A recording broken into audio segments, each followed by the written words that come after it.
বহুভুজ বহুভুজ সম্পর্কিত সম্পূর্ণ তথ্য। বহুভুজ কি? যার অনেকগুলো ভুজ আছে, তাই তো। সংজ্ঞা এখানে বহুভুজ হলো এমন একটি সমতল জ্যামিতিক আকৃতি যার তিন বা তার বেশি সরলরেখা দিয়ে ঘেরা হয়। আমরা ত্রিভুজ যখন পড়াইছি সেখানে বলছিলাম ত্রিভুজ হচ্ছে সবচেয়ে বহুভুজের প্রথম স্টেপ। ত্রিভুজ হচ্ছে বহুভুজের প্রথম স্টেপ, কেননা মিনিমাম তিনটা সরলরেখা দ্বারা ঘেরা থাকতে হবে। তো তিনটা সরলরেখা দ্বারা ঘেরা থাকে কি? ত্রিভুজ। এর চেয়েও বেশি থাকতে পারে চতুর্ভুজ, পঞ্চভুজ, ষড়ভুজ, সপ্তভুজ, অষ্টভুজ, ননেন, ডেকেন ইত্যাদি।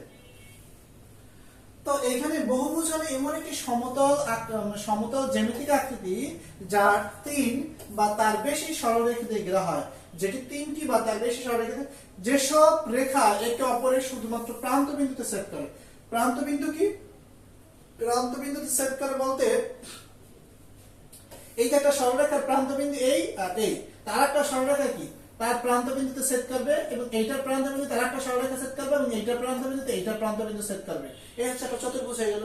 অর্থাৎ সরলরেখার প্রান্ত বিন্দু দ্বয় মিলিত হয়ে যে আকৃতি গঠন করে সেটাকে বহুভুজ বলে। মূল উপাদানগুলো কি কি? মূল উপাদান বা কম্পোনেন্ট গুলো বিন্দু। একটা অবশ্যই বিন্দু থাকবে, রেখাংশ থাকবে, কোণ থাকবে, বহির্কোণ থাকবে, এবং এই চারটা জিনিস অবশ্যই থাকতে হবে। অর্থাৎ বিন্দু থাকবে, রেখাংশ থাকবে, কোণ থাকবে এবং বহির্কোণ থাকবে। এগুলো হচ্ছে বহুভুজের কি উপাদান? মূল উপাদান। বহুভুজের কি উপাদান? মূল উপাদান।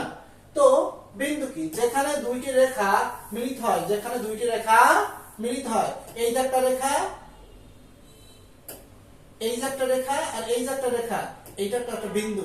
এই বিন্দু যেখানে দুইটি রেখা মিলিত হয় এবং দুইটি বিন্দুকে সংযোগকারী সরলরেখা। রেখাংশ কি? দুইটি বিন্দুকে অর্থাৎ এই বিন্দু এবং এই বিন্দু, এই সংযোগকারী অর্থাৎ একটা বিন্দু আর একটা বিন্দু, এই দুইটাকে সংযোগকারী যে রেখা সেটাকে কি বলে? রেখার একটা অংশ, রেখাংশ। কোণ, দুইটি বাহুর মাঝখানে গঠিত কোণ। এই যে একটা বাহু অর্থাৎ এ বি এবং এ সি, এই দুইটা বিন্দু সংযোগ করছে সেটা হচ্ছে রেখাংশ। এই দুইটা বিন্দু সংযোগ করছে সেটা হচ্ছে রেখাংশ। এই দুইটা রেখাংশ দ্বারা যে কোণ উৎপন্ন করছে সেটাকে কোণ বলে। দুইটি বাহুর মাঝখানে গঠিত কোণ। এবং বহির্কোণ এবং অন্তস্থ কোণ। দেখো এইখানে যদি ভিতরের যে কোণটাকে সেটাকে বলে অন্তস্থ কোণ, বাহিরের যে কোণটাকে সেটাকে বলে বহিস্থ কোণ বা বহির্কোণ। আমরা যদি একটা ত্রিভুজ দেখি, এই ভিতরের কোণ তিনটাকে বলা হয় অন্তস্থ কোণ। ভিতরের কোণ তিনটাকে কি বলা হয়? অন্তস্থ কোণ। আর যদি যেকোনো একটা বাহুকে বর্ধিত করি, বাহিরের যে কোণটা সেটাকে বলে বহিস্থ কোণ বা বহির্কোণ। অর্থাৎ যেকোনো বহুভুজের ভিতরের কোণগুলোকে বলা হয় অন্তস্থ কোণ, আর বাহিরের কোণগুলোকে বলা হয় কি? বহিস্থ কোণ। যেমন ত্রিভুজের অন্তস্থ কোণের সমষ্টি কত? 180 ডিগ্রি। ভিতরের কোণগুলোর সমষ্টি কত? 180 ডিগ্রি। আর বাহিরের তিনটা কোণের সমষ্টি হচ্ছে 360 ডিগ্রি। ত্রিভুজের অন্তস্থ তিনটি কোণের সমষ্টি হচ্ছে 180 ডিগ্রি, আর বহিস্থ তিনটি কোণের সমষ্টি হচ্ছে 360 ডিগ্রি। প্রকারভেদ এইখানে যদি আমরা বাহুর সংখ্যার উপর ভিত্তি করে প্রকারভেদ অর্থাৎ টাইপ অফ পলিগন যে বহুভুজ, সেটা হচ্ছে তিনটা থাকলে বলি আমরা ত্রিভুজ, তিনটা বাহু থাকলে আমরা বলি ত্রিভুজ, চারটা থাকলে বলি চতুর্ভুজ, পাঁচটা থাকলে বলি পঞ্চভুজ, ছয়টা থাকলে বলি ষড়ভুজ, সাতটা থাকলে সপ্তভুজ, অষ্টভুজ, ননেনভুজ, ডেকেনভুজ। অর্থাৎ ত্রিভুজ, চতুর্ভুজ, পঞ্চভুজ, ষড়ভুজ, সপ্তভুজ, অষ্টভুজ, ননেনভুজ, ডেকেনভুজ। অর্থাৎ এই বাহুর উপর ভিত্তি করে বহুভুজের প্রকারভেদ হয়। গঠন অনুসারে কি রকমের প্রকারভেদ হইতে পারে? গঠন অনুসারে নিয়মিত বহুভুজ, যেটাকে রেগুলার, যার সব বাহু ও কোণ সমান। যেমন নিয়মিত বহুভুজ একটা হচ্ছে বর্গ, যার প্রত্যেকটা বাহু সমান এবং প্রত্যেকটা কোণ কি? সমান। এটা হচ্ছে নিয়মিত বহুভুজ। আবার ষড়ভুজের প্রত্যেকটা বাহু সমান, এই বাহু প্রত্যেকটা বাহু সমান এবং প্রত্যেকটা কোণ কি? সমান, অর্থাৎ এটা 120 ডিগ্রি, এটা 120 ডিগ্রি, এটা 120 ডিগ্রি, এটা 120 ডিগ্রি, এটা 120 ডিগ্রি, এইটা 120 ডিগ্রি। কারণ ষড়ভুজ 6টা সমবাহু ত্রিভুজ নিয়ে একটি ষড়ভুজ গঠিত হয়।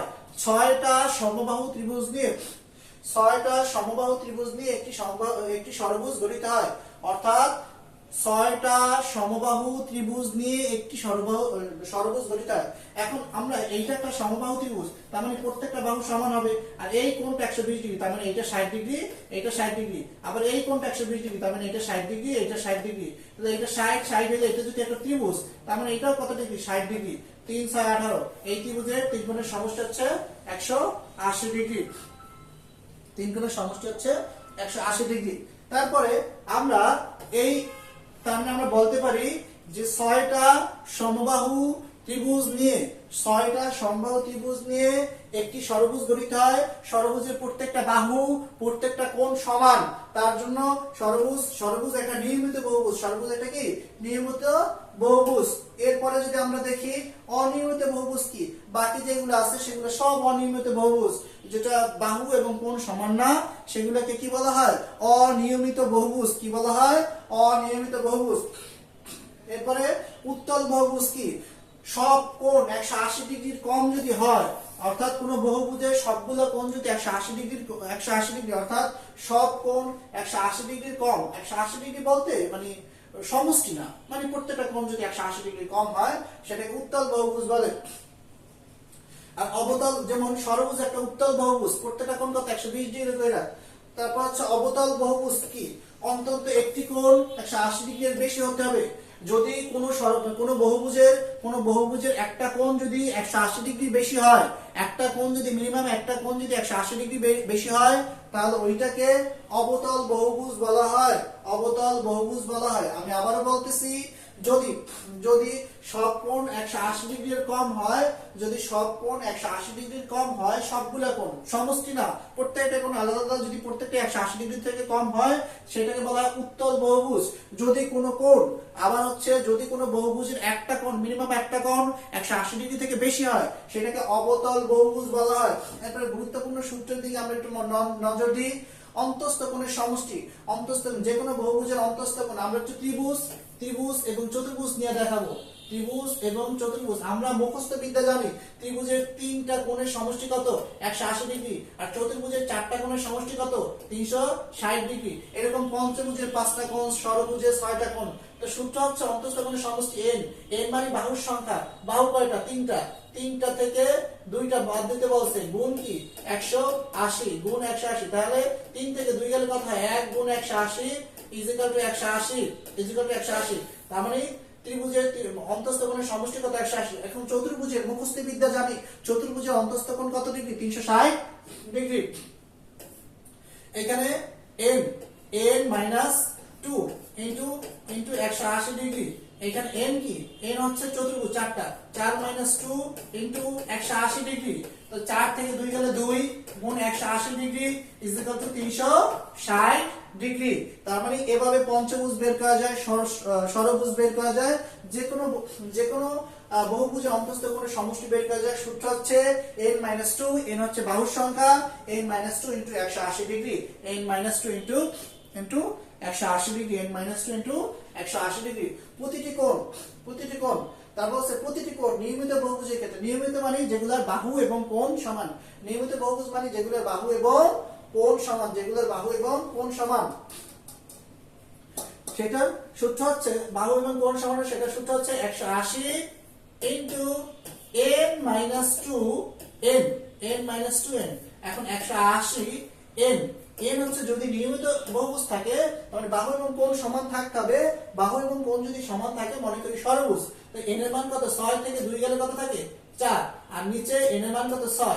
কারণ 6 দিয়ে 180 কাটলে 3 6 30 হয়, আর 3 দিয়ে 4 গুণ করলে কত? 3 4 12 120। আমরা আগেই দেখাইছিলাম ষড়ভুজের প্রত্যেকটি কোণ কত ডিগ্রি?